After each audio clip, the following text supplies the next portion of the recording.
This channel does not promote any violent, harmful, or illegal activities. All content provided by this channel is meant for an educational purpose only. Top quality और consistent performance के लिए सिर्फ silver pump नाम याद रखना। চাকরিহারা প্রায় 26,000। দেখুন, বন্ধ মনের তালা খোলা যাদের কাজ, আজকে তারা রাস্তায় নামতে বাধ্য হয়েছে, তারাই গিয়ে ডিআই অফিসে তালা ঝোলাচ্ছে।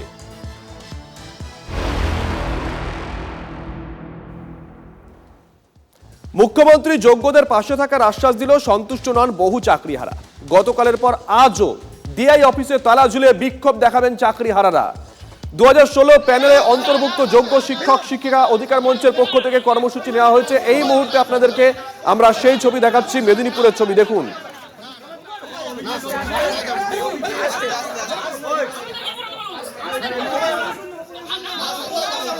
মেদিনীপুরের ছবি আপনাদেরকে আমরা দেখাচ্ছি। ডিআই অফিসে ঢুকতে বাধা দেওয়া হচ্ছে চাকরিহারাদের। গতকালও আমরা দেখেছিলাম ডিআই অফিসে তালা ঝুলিয়ে দিয়েছিলেন চাকরিহারা শিক্ষক শিক্ষাকর্মীরা। ডিআই অফিসে চাকরিহারাদের ঢুকতে বাধা দেওয়া হচ্ছে। মেদিনীপুরের ছবি এই মুহূর্তে আপনাদেরকে আমরা দেখাচ্ছি। যোগ্য শিক্ষক শিক্ষিকা অধিকার মঞ্চের পক্ষ থেকে এই কর্মসূচি নেওয়া হয়েছে। দেবব্রত আমাদের সঙ্গে রয়েছেন, আমাদের সহকর্মী। দেবব্রত, আমরা দেখতে পাচ্ছি বচসা চলছে দুপক্ষের মধ্যে, একটু ডিটেলটা যদি বলো। দেখো, যেটা প্রথমে হয়েছে, আজকে গতকালকে যেহেতু পশ্চিম মেদিনীপুরের ডিআই অফিসে তালা লাগিয়েছিল বিক্ষোভকারীরা, শিক্ষক শিক্ষিকারা, এবং আজকেও তারা জানিয়ে দিয়েছিল যে আজকেও তারা সেই আন্দোলন থেকে অব্যাহতি নেবে না। তার ফলে আজকে সকালবেলা যখন ডিআই ঢুকতে যান ডিআই অফিসে, তখন কিন্তু তাকে বাধা দেওয়া হয়। আর যাকে ছবিতে দেখা যাচ্ছে, যাকে বাধা দিচ্ছেন, উনি কিন্তু ডিআই আমাদের পশ্চিম মেদিনীপুর জেলার, এবং ওনাকে প্রাথমিকভাবে বাধা দেওয়া হয়। তারপরে উনি প্রেস বিবৃতি দেন এখানে। তারপরে কিন্তু ডিআই এবং একজন কর্মচারীকে ভেতরে ঢুকতে দেওয়া হয়েছে ইতিমধ্যে, বাকি কাউকে কিন্তু ভেতরে ঢুকতে দেওয়া হবে না। ইতিমধ্যে কিন্তু ডিআই অফিসে তালা লাগিয়ে গেটের সামনে কিন্তু বিক্ষোভকারীরা বসে রয়েছেন। তাদের একটাই দাবি, যারা অযোগ্য তাদেরকে টার্মিনেট লেটার ইতিমধ্যে ধরাতে হবেন, এবং সেই কাজ যাতে হয় সেই জন্যই শুধুমাত্র ডিআই কে কিন্তু ভেতরে ঢুকতে দেওয়া হয়েছে, এটাই কিন্তু জানাচ্ছেন এরা এখনো পর্যন্ত।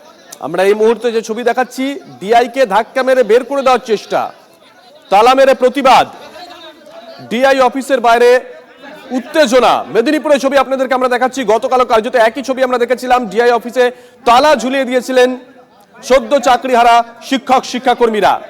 ডিআই কে ঢুকতে বাধা দিচ্ছেন চাকরিহারারা।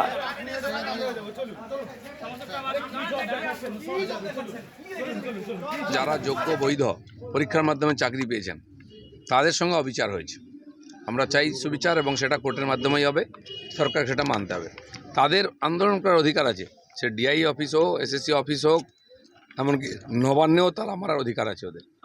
তারা যে কোনো আন্দোলন করবেন, ভারতীয় জনতা পার্টি তাদের সঙ্গে থাকবে, কারণ তাদের হক ছিনিয়ে রাস্তায় বসিয়ে দেওয়া হয়েছে। তাদের এই যে মরামাচার লড়াই, তারা যে কোনো আন্দোলন করুন, বিজেপি তাদের সঙ্গে থাকবে।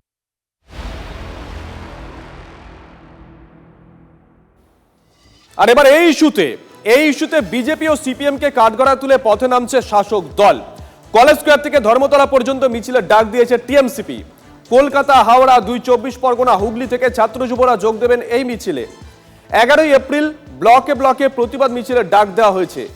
শুক্রবার রাজ্যের সব জেলা, পুরসভা, ব্লক, টাউন ও ওয়ার্ডে হবে মিছিল। বিরোধীদের বিরুদ্ধে ষড়যন্ত্রের অভিযোগ তৃণমূল কংগ্রেসের তরফ থেকে।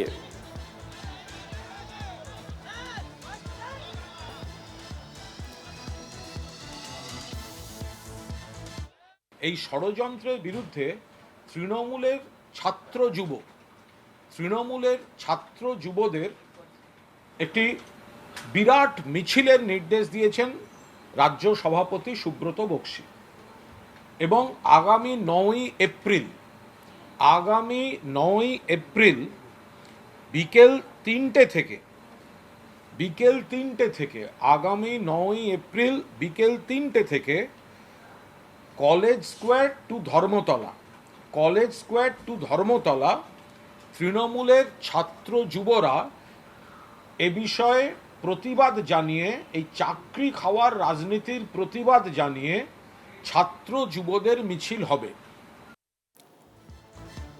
26,000 শিক্ষক শিক্ষিকা চাকরি বাতিল হয়েছে। এবার বিজেপি ও সিপিএম কে এই ইস্যুতে কাঠগড়ায় তুলে রাস্তায় নামছে শাসক দল। আজকে তাদের কর্মসূচি রয়েছে, সেই ছবি আপনাদেরকে আমরা দেখাবো। পাশাপাশি আমরা দেখাচ্ছি বিজেপির তরফ থেকেও পথে নামা হয়েছিল। বিভিন্ন জায়গায় বিজেপির তরফ থেকেও পথে নামা হয়। টিএমসিপি আজকে কলেজ স্কোয়ার থেকে ধর্মতলা পর্যন্ত মিছিলের ডাক দিয়েছে।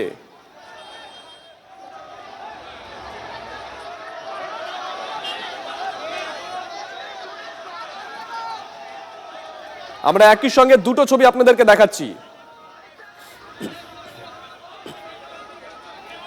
এই মুহূর্তে আমাদের সঙ্গে রয়েছেন টিএমসিপির রাজ্য সভাপতি তৃণাঙ্কুর ভট্টাচার্য। তৃণাঙ্কুর, আপনারা পথে নামছেন, আপনারা বাম এবং বিজেপির বিরুদ্ধে অভিযোগ করছেন, একটু নির্দিষ্ট করে বলবেন অভিযোগটা ঠিক কি? দেখুন, আমরা দেখেছি প্রথম অবস্থা থেকেই যে এই বিজেপি এবং এই সিপিএম যৌথ উদ্যোগে আমাদের কোনো রিক্রুটমেন্ট হোক তারা সেখানে আটকাতে চেয়েছে বা কোনো বিভিন্ন ক্ষেত্রে উন্নয়নকে স্তব্ধ করতে চেয়েছে। আজকে আমরা পথে নেমেছি, যেই 26,000 চাকরি গেল তাদের প্রধান যারা করেছে তারা আজকে বিজেপি বা সিপিএম এ আছে। আপনি সে বিচারপতি আজকে কেউ সাংসদ হতে পারে বা আরেক সাংসদ রাজ্যসভার সে সিপিএম এর কোন এক বড় নেতা সে কেস করেছে বলে আপনি দেখেছেন। তো এটা একটা যৌথ চক্রান্ত। তাই বাংলার মানুষের কাছে এটা পরিষ্কার করে দেওয়া। আজকে খুব বিশেষ কথা আর ফোনে বলবো না, আপনারা নিশ্চিতভাবে মাঠে ময়দানে বাকিটা উত্তর পাবেন। তৃণাঙ্কুর, একেবারে শেষ প্রশ্ন, আপনি যৌথ চক্রান্ত বলছেন, এই চক্রান্তে কি এসএসসিও আছে? কারণ তারা তো হলফনামা দিয়ে জমা দিয়েছে, এরা ব্ল্যাঙ্ক শিট দিয়ে জমা দিয়ে চাকরি পেয়েছে, র্যাঙ্ক জাম করে চাকরি পেয়েছে। দেখুন, মমতা বন্দ্যোপাধ্যায় এই প্রসঙ্গে যেটা বলার অলরেডি বলেছেন, সেটা নতুন করে আমার পক্ষে বলার অপেক্ষা রাখে না। কিন্তু এটা আমরা প্রকাশ্যে দেখছি যেখানে বিকাশ রঞ্জন ভট্টাচার্য, অভিজিৎ গাঙ্গুলিদের মতো মানুষের ভূমিকাটা কি এবং তারা কোন দলে আছে, ফলে এটা বুঝতে খুব একটা অপেক্ষা রাখে না যে কি হচ্ছে। আর রামবাম তো যৌথ উদ্যোগে এটা অনেক আগে থেকেই করছে, তাই বাংলার মানুষের কাছে এটা পরিষ্কার। ধন্যবাদ তৃণাঙ্কুর, ধন্যবাদ। আমরা কথা বললাম টিএমসিপি রাজ্য সভাপতি তৃণাঙ্কুর ভট্টাচার্যের সঙ্গে। আপনাদেরকে আরো একবার মেদিনীপুরের দিকে নিয়ে যাব। মেদিনীপুরে ডিআই অফিসে তুলকালাম। এই মুহূর্তে যে ছবি আপনাদেরকে আমরা আবারও দেখাবো, মেদিনীপুরের ডিআই অফিসে তুলকালাম, ডিআই কে ঢুকতে বাধা চাকরি হারাদের। এই মুহূর্তে যে ছবি দেখাচ্ছি, এর মধ্যেই আমরা প্রত্যুত্তর দাবি করছি। আন্দোলন চলবে এবং আন্দোলনের মাত্রা আরো ভয়ঙ্কর রূপ নেবে আগামী দিনে, কিন্তু সেইভাবেই আমরা নিজেদেরকে প্রস্তুত করছি।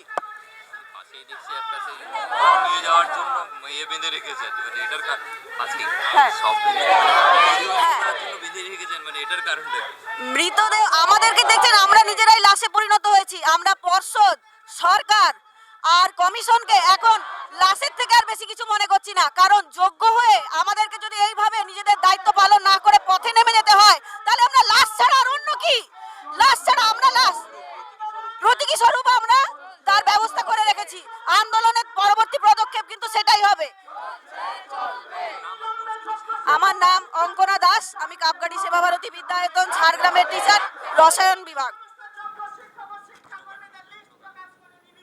স্পট থেকে আমাদের সঙ্গে রয়েছেন আমাদের সহকর্মী দেবব্রত। দেবব্রত, একবার ছবিটা দেখতে দেখতে তোমার সঙ্গে কথা বলবো। এই মুহূর্তে কি অবস্থা? ডিআই কি অফিসে ঢুকতে পেরেছেন? কোন কর্মীকে কি চাকরিহারা এলাও করেছেন অফিসে ঢোকার জন্য?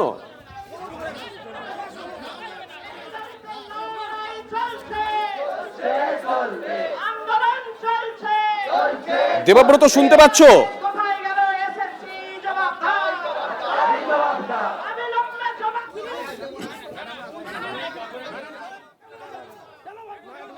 আমরা একই সঙ্গে দুটো ছবি আপনাদেরকে দেখাচ্ছি। একটা ছবি দেখাচ্ছি একটু আগে, ডিআই কে ঢুকতে বাধা দেওয়া হচ্ছিল সদ্য চাকরিহারা শিক্ষক শিক্ষাকর্মীদের তরফ থেকে। দেখুন, ডিআই কে সরিয়ে দেওয়া হচ্ছে। অন্যদিকে আরেকটা ছবি দেখাচ্ছি, লাইভ ছবি, যে ছবি মেদিনীপুর ডিআই অফিসের সামনে থেকে যারা চাকরি হারিয়েছেন সেই শিক্ষক শিক্ষাকর্মীরা রাস্তায় নেমে এসেছেন, প্রতিবাদে সামিল হয়েছেন, হাতে রয়েছে পোস্টার আর মুখে স্লোগান। আর এবার একটু গতকালের ছবি আপনাদেরকে দেখাবো।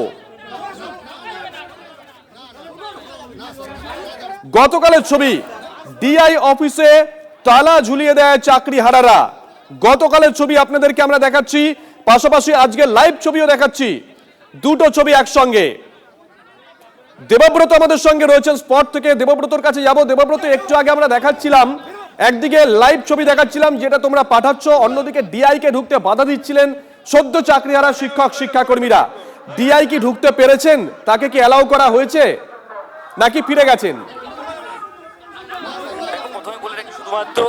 প্রথমে বলে রাখি শুধুমাত্র 1 ঘন্টার জন্য ডিআই কে ভেতরে ঢুকতে দেওয়া হয়েছে। 1 ঘন্টা শুধুমাত্র যে সমস্ত দাবি সম্বলিত যে স্মারকলিপি গতকালকে তুলে দিয়েছিলেন এই বিক্ষোভকারীরা, সেই দাবি সম্বলিত কাজ যাতে 1 ঘন্টার মধ্যে সম্পন্ন হয় সেজন্যই কিন্তু ডিআই এবং একজন কর্মচারীকে ভেতরে ঢুকতে দেওয়া হয়েছে। এর বাইরে কিন্তু ইতিমধ্যে প্ল্যাকার্ড হাতে নিয়ে শিক্ষক শিক্ষিকারা কিন্তু জমায়েত হয়েছেন এবং সেই জমায়েতটা আমি বলতে পারি গতকালের থেকে কিন্তু আজকে বেশি। এবং আরেকটা ছবি আমি তুলে ধরতে বলেছিলাম আমার সহকর্মীকে, এবং যদি আরো বলি যে আরেকটা ছবি তুলে ধরতে, যেখানে আন্দোলন চলছে সেই আন্দোলনের ঠিক পাশেই রয়েছে একটা শবদেহ বয়ে নিয়ে যাওয়ার জন্য যে মৃতদেহ বয়ে নিয়ে যাওয়া হয়, সেই বাসের তৈরি একটা বাস দিয়ে তৈরি করে রাখা হয়েছে মৃত, কারণ এটা প্রতীকী স্বরূপ এনারা বলছেন যে কেন কেন কি বার্তা দিচ্ছেন এর মাধ্যমে একটু যদি কথা বলো দেবব্রত, একটু যদি কথা বলো। একদমই আমরা একটু কথা বলার চেষ্টা করব, যে যারা রয়েছেন তাদের মধ্যে একজনের সাথে কথা বলার চেষ্টা করব, যে দিদি আপনারা কি বার্তা দিতে চাইছেন মূলত? আমাদের যোগ্যদেরকে যে করে হোক বহাল করতে হবে চাকরিতে। মূলত কি একটাই দাবি, যোগ্যদের বহাল করতে হবে, যোগ্যদের লিস্ট যেন এসএসসি ভালো একদম পরিষ্কারভাবে জমা দেয় সুপ্রিম কোর্টে। আর এর পাশাপাশি মানে আজকে যে ডিআই কে ঢুকতে দিলেন, শুধুমাত্র কি 1 ঘন্টার সময় বেঁধে দিলেন আপনারা? ওই 1 ঘন্টায় আমরা ওনাকে বেঁধে দিলাম, তারপর আমরা আরো দেখছি আমরা আরো কি করা যায়। আমরা রীতিমতো হিমশিম খাচ্ছি, আমাদের মাথা কোনো কাজ করছে না এখন। দেখো সুজিত, ঠিক এই স্বরূপেই বলতে পারি যে শুধুমাত্র 1 ঘন্টা সময় বেঁধেছেন। আমরা যদি আরো কারোর সাথে কথা বলার চেষ্টা করি, আমি তখন কথা বলবো, যে আরো কারোর সাথে একবার কথা বলার চেষ্টা করব। আন্দোলন কোন পর্যায়ে? আমাদের এই আন্দোলন ধীরে ধীরে আরো মাত্রা বাড়বে, কেন আমরা যোগ্য শিক্ষক শিক্ষিকা এবং শিক্ষাকর্মীবৃন্দ, আমাদেরকে এইভাবে কেন বঞ্চিত করা হলো? আমাদের অপরাধটা কি? আমরা কি দোষ করেছি? আমরা তো কোনো দোষ করিনি, আমরা সঠিক উপায়ে স্বচ্ছভাবে চাকরিতে নিযুক্ত হয়েছি, কেন আমাদেরকে এইভাবে আজ পথে নামানো হলো? আন্দোলনের ঝাঁজ কি আরো বাড়বে? অবশ্যই বাড়বে, আরো ভয়ঙ্কর রূপ নেবে। দেবব্রত, অবশ্যই বাড়বে। দেবব্রত, ওখানে যারা নেতৃত্বে আছেন একটু তাদের কাছে প্রশ্ন করো। একটু আগে আমরা কথা বলছিলাম তৃণমূল ছাত্র পরিষদের রাজ্য সভাপতি তৃণাঙ্কুর ভট্টাচার্যের সঙ্গে। তারা যেটা বললেন যে আজকে তারা রাস্তায় নামছেন, শিক্ষক শিক্ষিকারা আজকে যে রাস্তায় নেমে এসেছেন এর জন্য দায়ী বাম এবং বিজেপি। ওনাদের রিয়াকশনটা একটু তৃণমূলের এই কর্মসূচি নিয়ে। একবারে সরাসরি আমরা কথা বলে নেবো, একজনকে পেয়েছি আমরা।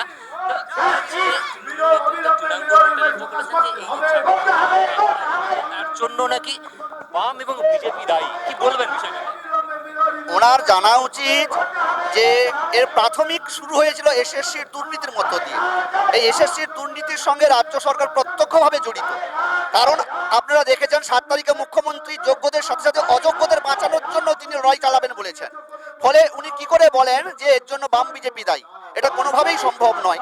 থাকতে পারে সেটা কোর্টে হয়তো লড়াই করে। আপনারা কি মনে করেন? আমরা মনে করছি এসএসসি এই জন্য প্রধানত দায়ী এবং রাজ্য সরকার এটাকে রেকটিফাই করার চেষ্টা করছে না।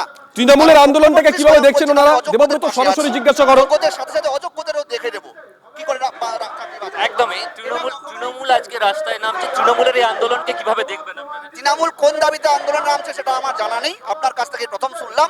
তবে আমার মনে হয় ওনাদেরও উচিত অযোগ্যদের বাতিল করে যোগ্যদের চাকরিতে ফিরিয়ে দেওয়ার এই দাবি থাকা উচিত। দেখো তৃণমূল ঠিক একদম সরাসরি ওনারা যেটা বলেই দিলেন যে তৃণমূল কি দাবি নিয়ে রাস্তায় নামছেন তারা তিনি জানেন না, কিন্তু মানে ওনাদের উচিত বা রাজ্য সরকারের উচিত যে যোগ্যদের চাকরি ফিরিয়ে দেওয়া মূলত একটা দাবি, এবং সেই দাবিকে সামনে রেখে কিন্তু এই আরো একবার জিজ্ঞাসা করো আরো যারা আছেন ওখানে নেতৃত্বকে, সরাসরি যে তৃণমূল আজকে রাস্তায় নামছে, শাসক দল রাস্তায় নামছে, কিভাবে দেখছেন ওনারা? একদম সরাসরি আমি অন্য আরেক কারোজনের কাছে শাসক দল আজকে রাস্তায় নামছে, কিভাবে দেখছেন বিষয়টাকে? আমরা বিষয়টা এটাই চাইছি, অযোগ্যদের লিস্ট অবিলম্বে প্রকাশ করতে হবে, যোগ্যদের পৃথক লিস্ট প্রকাশ করতে হবে এবং মিরর ইমেজ যেটা আছে সেটা অবিলম্বে পর্ষদকে প্রকাশ করতে হবে। তৃণমূল শাসক দল তারা রাস্তায় নামছে, কি বলবেন? রাস্তায় নামছে, আমরা এটাকে কোনো ভালোভাবে নিচ্ছি না, তার কারণ তারা যেটা আমাদের মূল দাবি যে আমাদের চাকরি ফিরিয়ে দিতে হবে, এই দাবিতে তাদের যদি মিছিল হয় তাহলে আপনারা আপনাদের দাবি এবং সেই দাবিতে যদি শাসক দল তো আমাদের কোনোভাবেই থাকছেন, বারবার বলছে, কিন্তু আমরা তাদের কথার মধ্যে কোনো যৌক্তিকতা পাচ্ছি না। দেবব্রত, একটা শিশুকে আমরা ওখানে দেখতে পাচ্ছি, ওর আজকে স্কুলে থাকার কথা, ওর বাবা অথবা মা তারও হয়তো আজকে স্কুলে থাকার কথা, সম্ভবত মায়ের সঙ্গে এসছে। একটু যদি মায়ের সঙ্গে কথা বলো। আমি ওনার সাথে একদম সরাসরি কথা বলবো। বাচ্চাকে নিয়েও উনি এসেছেন, বাচ্চাকে নিয়ে তুমি এসো না সঙ্গে দুজনেরই গেছে আমাদের আপনার কি হাজবেন্ড ওয়াইফ? মানে বাবা মা দুজনের চাকরি একসঙ্গে গেছে? দুজনে, আমরা দুজনে সার্ভিস করি। হ্যাঁ, ছোট বাচ্চা, এই যে হ্যাঁ দুজনের চাকরি গেছে। তাই কি বাচ্চাকে নিয়ে একদম অবশ্যই অবশ্যই, কারণ আমরা তো পথে বসে গেছি অলরেডি।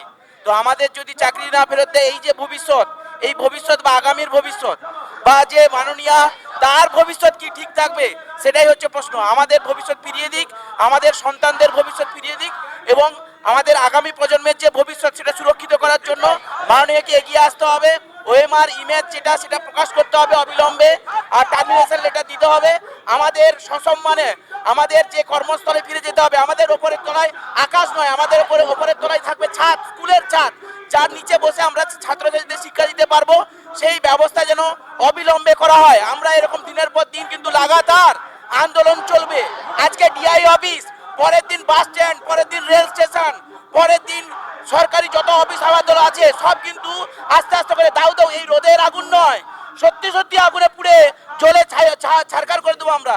এবং আগামী দিনে কি করে মাননীয়ার যে গদি কি করে ঠিক থাকে, ঠান্ডা করে বসে আছে তো, বাইরের রোদের জ্বলন কি বুঝতে পারছে না, আর্তনাদ বুঝতে পারছে না।